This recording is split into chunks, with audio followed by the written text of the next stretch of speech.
What's up, weirdos? I'm Felicia and I like scary movies, and today we're talking about another Tribeca Film Fest movie, and this one, it has nuns.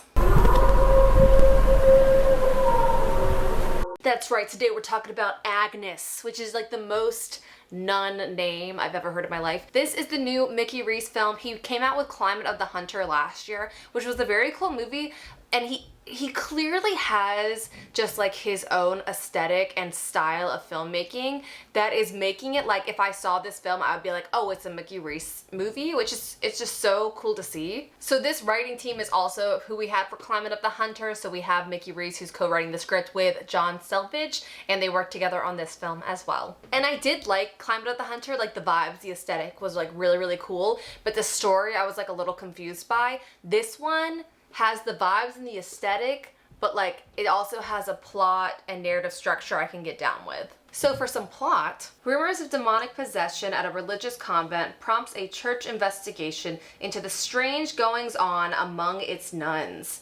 A disaffected priest and his neophyte, which is a word I had to Google, are confronted with temptation, bloodshed, and a crisis of faith. So let's start talking about things I liked. All right, possession movies in general, I'm always interested in. Nunsploitation, I'm down. I already said the vibes, the aesthetic of this film, and the aesthetics of Mickey Reese as a filmmaker, I'm like, there's something about it that feels like it's gonna be a cult sensation as he makes more and more movies. But the thing that surprised me most about this movie is just that it doesn't seem to care about a beginning, middle, and end type structure. Like the first part of the movie is just a straight up possession, church, nuns situation. It's pretty cut and dry.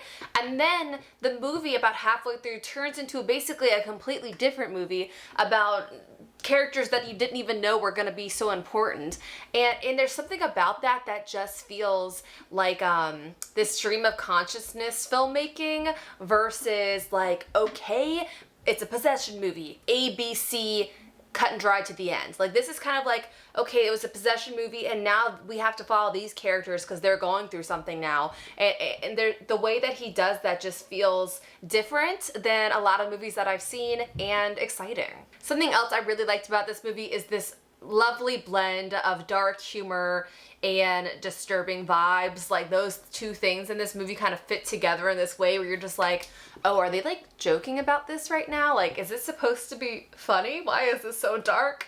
And I'm just loving it. Now let's talk a little bit about the cast because we have some gems here. So our leading lady, ends up being leading lady, Molly Quinn, she plays a nun who's kind of like wrestling with her religion. And this whole movie is kind of like this, you know, meditation on God, why people seek out religion, what it does for people, what happens when they don't need it anymore. But Molly Quinn is really good in this, and she's also an executive producer on the project, which I think is really cool. I guess the company she works with just really loved this script and they wanted to make it happen. And then we have some other actors you'll probably recognize. So first of all, we have Rachel True from The Craft, just like casually playing a nun. We have Jake Horowitz, whose name you might not super know, but he was in Vast of Night, which is that movie I reviewed a while ago. It's so good. If you haven't seen Vast of Night, like turn off the lights in your room, get a hot cup of tea, and just like watch this movie. It's very good. But he's in that. And then we of course have Sean Gunn, who you'll know, and I know. Don't say it, don't say it, don't say it. From Gilmore Girls. It's Kirk.